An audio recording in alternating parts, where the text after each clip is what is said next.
5-year-old murder case still has the full attention of Pass Christian police. The Kenneth Charlot murder rocked the community in 2018, still weighing heavily on the hearts of family and friends.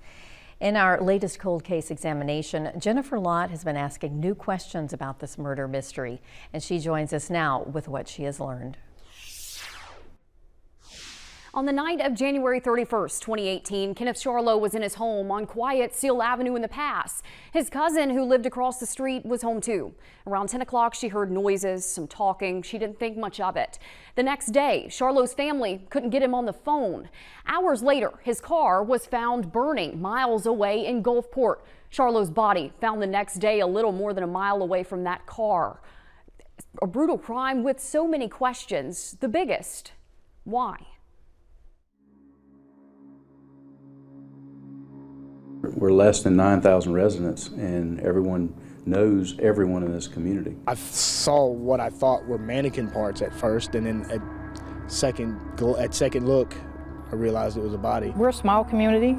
We don't usually have these kinds of things going on in Pass Christian, murders and stuff like that. It's definitely something that this community is not used to. So we're trying to make the public aware of this cold case, whether it's 5 years old, 2 years old, 20 years old.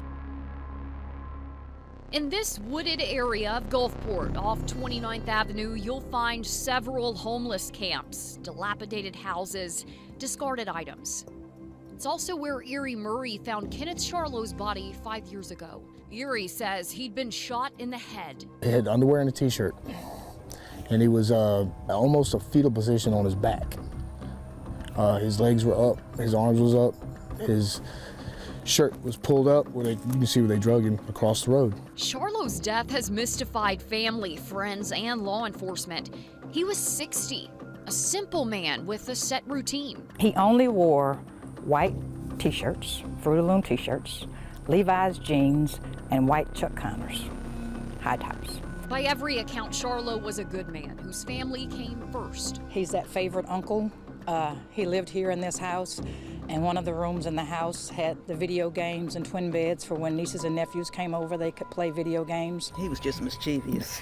Yeah, that's the only word. He mostly hung around with family. There were 7 of us. This house was built after Katrina by the Mennonites when they came in. His sisters say Charlot experienced some of the happiest moments of his life inside the Seal Avenue home. Pictures of family adorning the halls, but these walls tell a story of joy and agony. Gabrielle Malley says she believes this is where her big brother was killed. There was blood in the kitchen. So y'all think he was shot inside the house? Yes. And I think he was taken from the house in his car. It was unusual for Charlot not to answer calls from his siblings, so family members went to the house.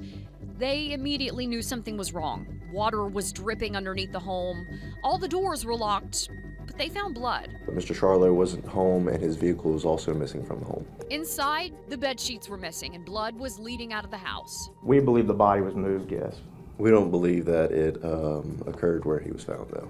My assumption was they got him out of the car, be it the trunk, the back seat, wherever he was, and drug him across the street into the woods with. But they didn't try to hide him. You know, these people saw him just walking past. The day before his body was discovered, police found Charlot's car on fire near 43rd Avenue in Gulfport. Even with that news, his family held on to hope he'd be found alive until a call from Gulfport police. The chief called me and, asked me if I was home, and he said, I need to come talk to you. And I still didn't think he was going to tell me what he told me. They found his body. Had a bit of a meltdown. A serious meltdown for me, because it wasn't anything that we thought.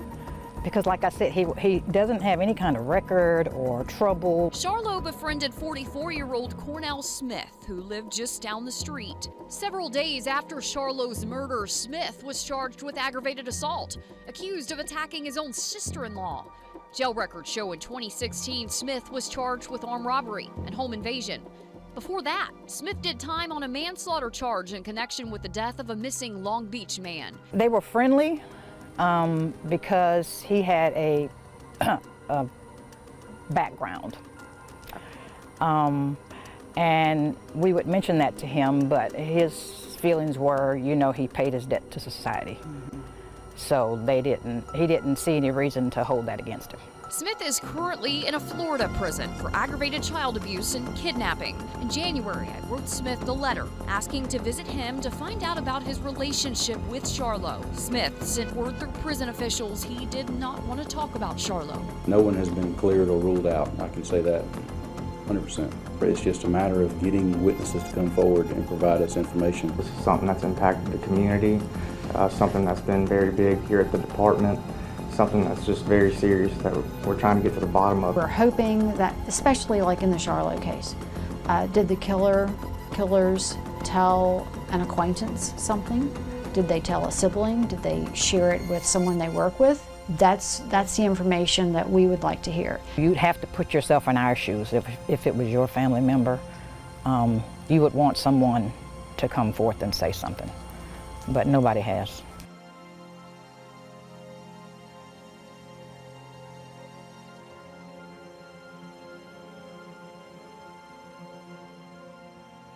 And Karen, Kenneth Charlot was one of 7 siblings. They still think about this every day. It's loss still felt every day by this family. Sure. Excuse me. Sure, that is a tough case. And when we come back, we'll actually discuss what avenues the police have pursued.